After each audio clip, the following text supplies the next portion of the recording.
My name is Patrick Woodford. I'm in my middle to late 40s. I live in London. My home is in Chester Square, and my business, an antique shop, is in Bond Street. I was first married at 18 to Elizabeth. Now I'm married to Helen. But in between, there have been Nancy, Josephine, Laura, and Betsy.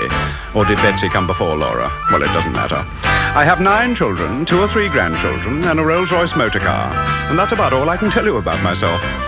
It's a full life.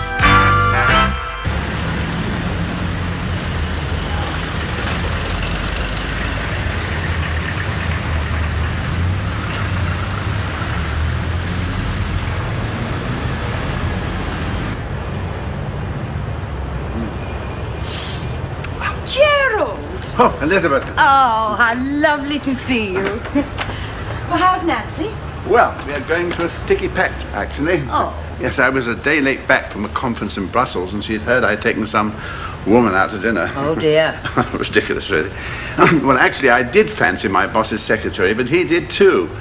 And he took his secretary out, and the woman I was seen with was his wife. Oh. Isn't it extraordinary how there's always someone around to get the wrong end of the stick? Yes, I know, extraordinary, yes. Well, now with Nancy's birthday coming up, I'm trying to find her something, extra special. Patrick's assistant is trying to find something. Harold, oh, he's very efficient. Yes.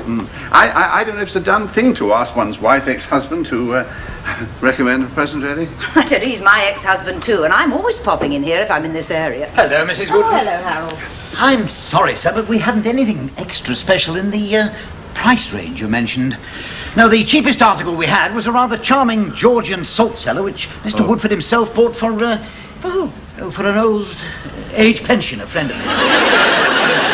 Yes, look, I'll just go and check in the other room for something less expensive, sir. Right. Excuse me. All right, thank you very much. Thank Gerald. you. Yes. Between you and me, Patrick's things are a little pricey. Oh, yes. Well, I suppose I shouldn't say this, but I do know a couple of places that are quite a bit cheaper. Oh, really? Well, I'm absolutely hopeless at choosing a present. Could you possibly show me where to... Come on. Thank you. Thank you very much. The Woodford Gallery. Harold? Mr. Woodford. Yeah, look, I'm terribly sorry, but I won't be able to get along for about an hour or two. Is that all right? Oh, yes, sir, yes. The shop's quite empty. Well, don't sound so damn cheerful about it. Has nobody been in? Well, there was a gentleman who called in for a little something, but I wasn't able to satisfy him, sir. I hope I'm putting the right reading on that, Harold. No. In fact, he was joined later by your first wife, sir. Elizabeth. Oh, I'm sorry. I would like to have seen her. Did she ask after me? Well, not exactly, sir. No, she was more preoccupied with the gentleman. Preoccupied? What do you mean preoccupied? Oh, I don't think you've any cause for concern, sir. They seemed on very good terms because they kissed and whispered together. Kissed and whispered together? Who was this fellow? What was he like? How old was he? I mean, a young fella or knocking on a bit? Oh, nearer the latter, sir. About your age.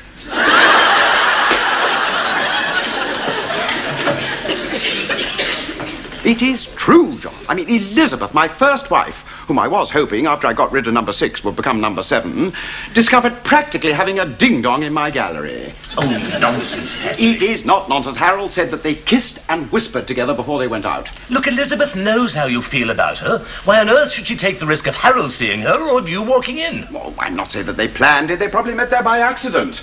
But there must be something pretty hot going on if they couldn't keep their hands off each other until they got into Bond Street. Patrick, she divorced you 25 years ago. 27 years ago. Nevertheless, you are still married to Helen. Elizabeth is a free agent. That's no excuse for making free love on my premises. Your sixth wife might be quite content to go on living in the flat in which you've installed her. Jealousy. You know? Hell hath no fury like a woman's scorn. It reminds me, I must ring my wife. Yeah, no. Even a girl like Helen couldn't stand being married to the non-stop owner of a harem. Harem? Yes. Supposing that every time she came home, she found me in the arms of some nubile nymphette. Patrick. Well, she probably thinks I just sit at home moping over her photograph. But what if she were to discover that whilst I have one bird in the hand, there's another hiding behind the bush? Yes, well, jealousy is certainly a very strong emotion in a female. It may well force Helen's hand into a quick divorce. Thank you. I'll do all in my power, Patrick. As long as I'm not also required to supply the nubile nymphets. Oh, no, I can do that. No. There's some mail waiting for Helen at home. What I will do, I'll phone her up and tell her it's there, and when she comes to collect it, last tango in Belgravia. Hello? Rennie, darling, it's Patrick. Patrick Woodford, 5'11". I see, thank you very much. That was her mother. Rennie's married anyway. Oh, well, can't blame her, you know. Probably on the rebound from me. You see, the whole thing is, Harold, that once this lady arrives, Helen will find me in a passionate, if not to say flaming embrace with the young lady who... Hello? Hello, Daphne, darling. It's Patrick. Yes, Patrick Woodford. How nice it is not to be forgotten. You're quite right. You and I did take flight one evening and touch the moon and the stars together. I wondered where I'd heard the expression. I was wondering whether you'd care to meet this evening. You would? Oh, well, never mind about that, darling. I'll take you out and give you some food and fill you up with Whiskey Max. Yes. But before that, I'd like you to do me a small favor. Would you? Bless you, darling, you're sweet. 6 o'clock then, shall we? Thank you so much. Goodbye. You know, a girl of grit, Daphne, a girl of grit. She says she's got a cold coming on, but she's going to come out for an old friend, you know. Oh, what is it that I inspire in these beautiful women, Harold? Ours is not to reason why, ours is but to do. Let's hope not die.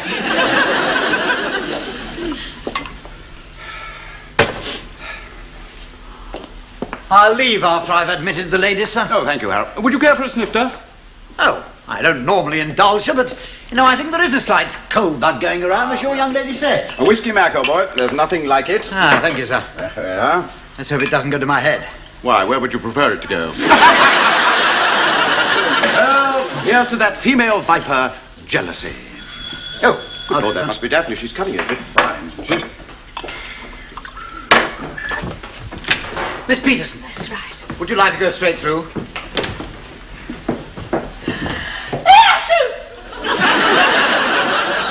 Oh, sorry I'm late, Patrick, but I had to call in at the chemist. This cold isn't half coming on at a trot. Oh, what? Oh, bless you, Oh, darling. I shan't come too close. What? But I mean, that's what this whole thing's about. What is? Well, you see, Helen and I have parted, and she's calling round here in a short while, and I want her to find us together. What, to make her jealous? There you are. Didn't I sing Daphne's praises, Harold? yeah. Oh, you haven't met Harold, have you? Oh, have you got a cold coming on too? You must buy some of these. They say they're absolutely marvellous. God, it's more like a doctor's surgery than Casanova's parlour. Yeah, look here. Have a Whiskey Mac, darling. I poured it already out for you. There you are. And there's yours, Harold. What you say? I said thank you, sir. I think perhaps you better go and drink yours in the hall, Harold. Preferably through a surgical mask. Now, come on, Daphne, darling. Sink that old girl, and all your cold will go down with all hands. Now, yes, as I was saying, you see, Helen will be here at any moment. And as she walks through that door, I want her to find us making mad, passionate love. Well, actually, I got a bit of a headache. Not real mad, passionate love, you lovely thing. No. A sort of reasonable facsimile, you see. Now then, you sit down there. That's right. Lie down. Put your feet up. That's it. Then I will sit here. Just a sec. What?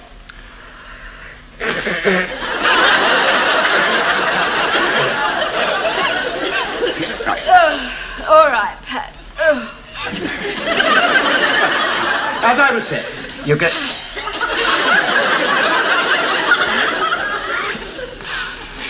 Now then. He's got it all right. No, listen. Now, look, you put your arm around me like that, and then I will put my arm around you like that. Then, when she comes through that door...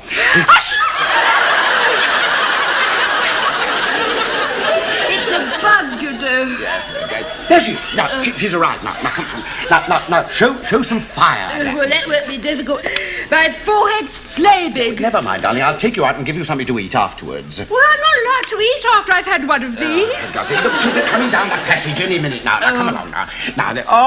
Where have you been all my life? Well, rise a bit, can't you? What a compromising position to be caught in. I know you'll never forgive me. I know now that a divorce is in I've got it too. Really? If only I could tell you that she was the first, but she isn't. Well, have you tried these marvellous things? No. There have been dozens of them, Helen. What have dozens. you tried? No, I'll go to the chemist. So I'll come with you.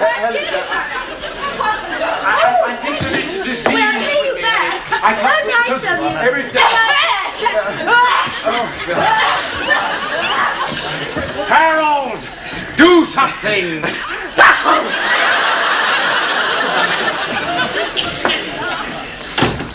Look, Patrick, Elizabeth knows how you feel about her. Why on earth should she take the risk of Harold seeing her or of you walking in? Yes, of course. I'm being a fool, aren't I? I'll give her a ring. I'm afraid this one's a bit chipped, but you may get a few pence for it. Oh, that's extremely generous of you, Mrs. Woodford. Oh, Vicar, would you answer that for me? Elizabeth, darling. Hello? Is that 235-1982? Yes, that's right. Delilah!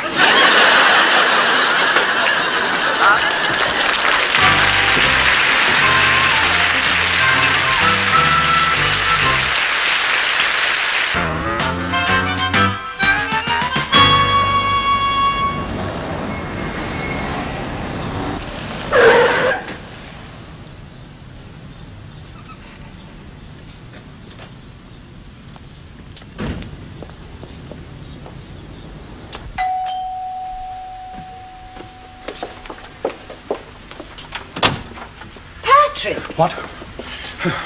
Hello, darling. All alone? No, Aha! you're here. I seem to remember that was one of your more hilarious little jokes when we were married. Patrick, you look very urgent. Urgent. Yes, is there something wrong? Wrong? No. Oh, no. No.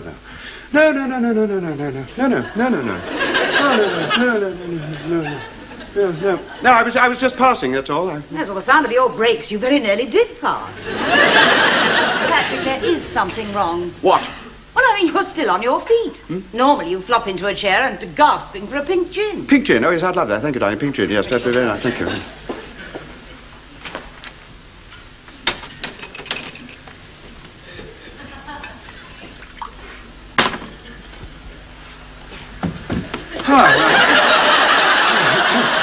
So, the leak's mended, then? Leak? Didn't you have a leaky loo? No. Oh, thank you very much, darling. Oh, that looks lovely, yes. You know, when Helen used to make these, it looked more like a squeezed blood orange. Aren't you going to have a drink? Oh, all right, I'll have a glass of sherry. Oh, yeah, right. Oh, Patrick, answer that for me, will you? All right. Hello? Hung up. That's funny. The same thing happened a little while ago. No, that was me. What? No, I mean, it wasn't. No. I use the telephone for speaking. I always have. It's a habit. That's the last of the sherry. Oh. I must have used rather more than I thought, but the meal I was cooking. Well, surely you don't make wine-laden banquets just for yourself, do you? Oh, yes, sometimes I try out a recipe on myself, and then I use it if someone comes to dinner. Who? What? Oh, nothing. No. Who comes to dinner? No, I didn't mean that. Well, I do have the odd friends, you know, Patrick. Oh. You see? Hello? Hello, it's Gerald. Oh, hello. Don't say my name.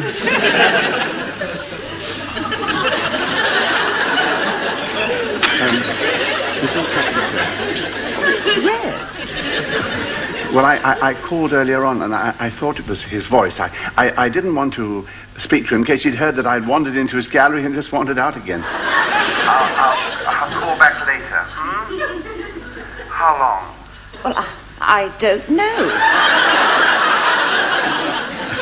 Well, I wanted to discuss Nancy's present with you, you see. All right, then, later. Goodbye. Wrong number. Who was it? Oh, just one of those odd friends I mentioned. How odd. You haven't answered my question. Your visit. I mean, you're very welcome. Well, my visit. I was just passing it. Look, Elizabeth. Oh, Patrick, we're not going to have the usual conversation. Look, I'm well aware of your feelings towards me, and I deeply appreciate it. I mean, it's a great compliment. But you're married. Yes, but Helen's left me. Yes, but you're still married.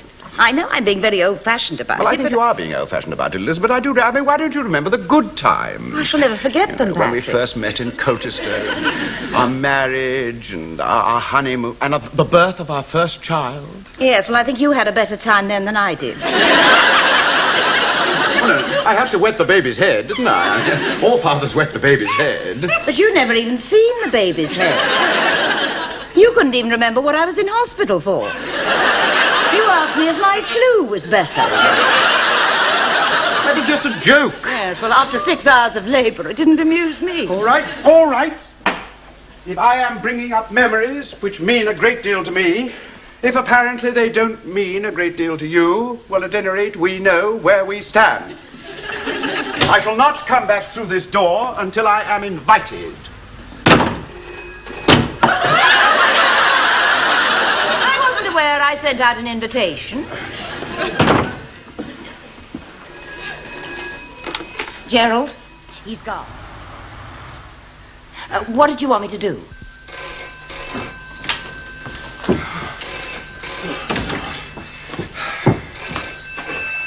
Hello. Patrick, it's Nancy. Oh, no, terribly sorry. Rather breathless. Oh, good heavens, I haven't interrupted anything, have I? I don't usually hold orgies at this time of day, no.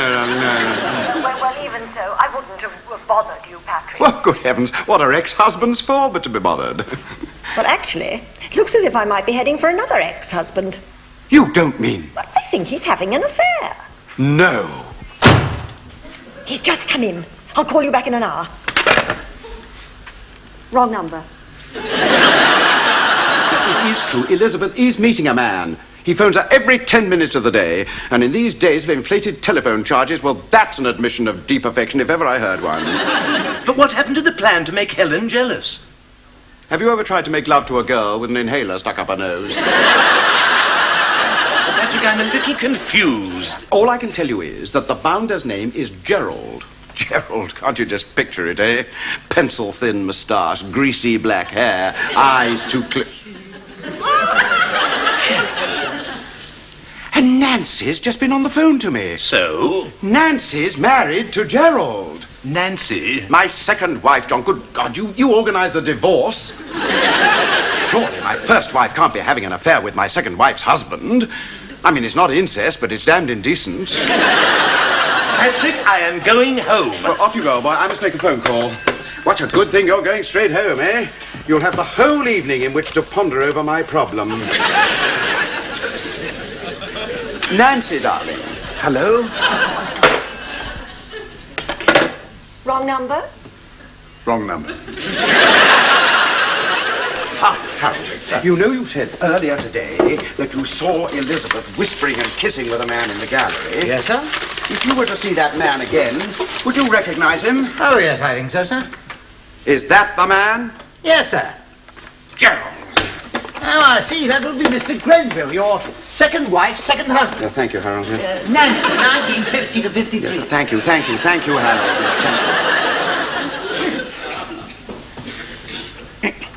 Is that the residence of the Mrs. Glenville?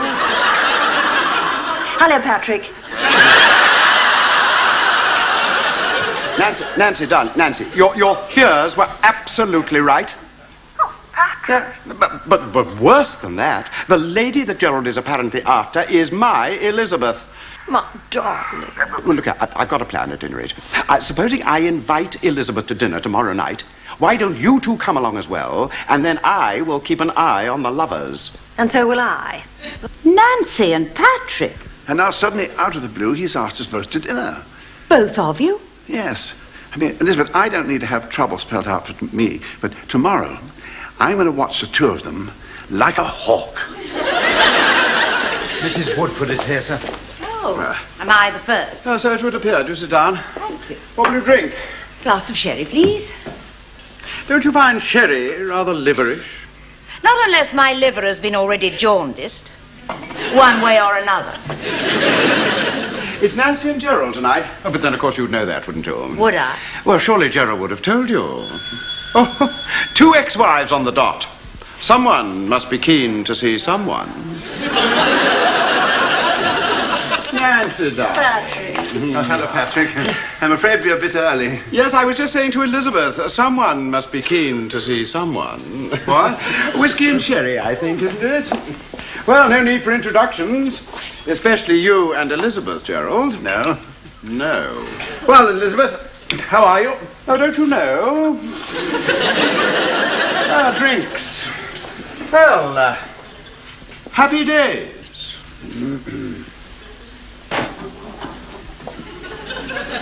Well, someone must be keen to see someone. Drawn together like a... I'm so sorry for you. Why do you have to make it so obvious? Where did I go wrong? Where did I hide? I can't stand it. I'm good. I can knock his block off. Well, not for me. No, for me. Where the hell have they gone? Gerald, I understand how you feel, but I really don't think we should leave them alone together. No.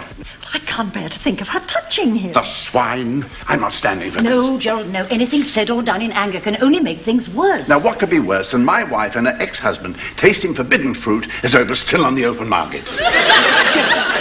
What? Yeah, I was speaking to my solicitor about that only yesterday, and he agreed with me that it is a terribly strong emotion.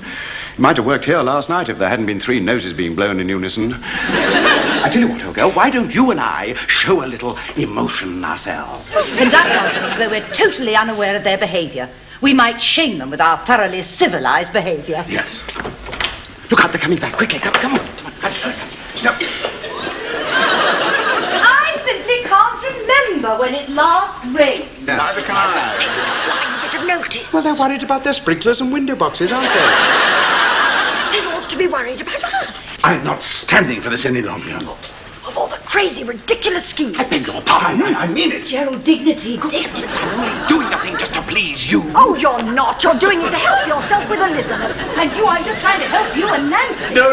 You're trying to help yourself. Isn't that typical of a woman, eh? Complete and absolute.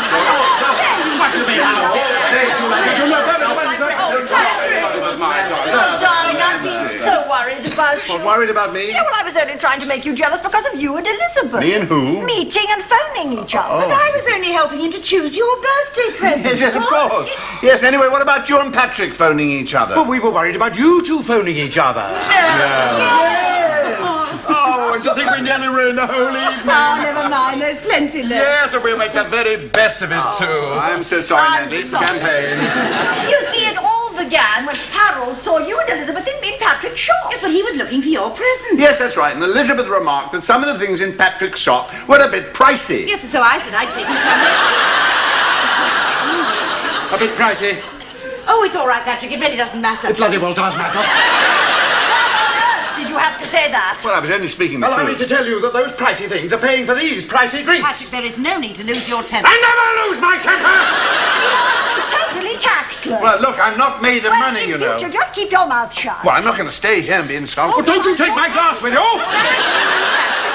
In the last 15 minutes, you have reminded me of the whole course of our married life. Jealousy, reconciliation, a drink, another row, and wait for it, the sound that invariably brought down the curtain.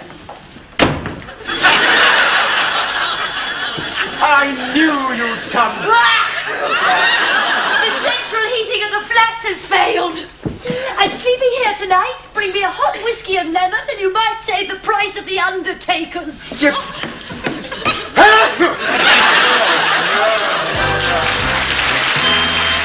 And Patrick returns to your screen same time, same place tomorrow. But stay with us now as we take a trip back in time and drop in on classic Coronation Street.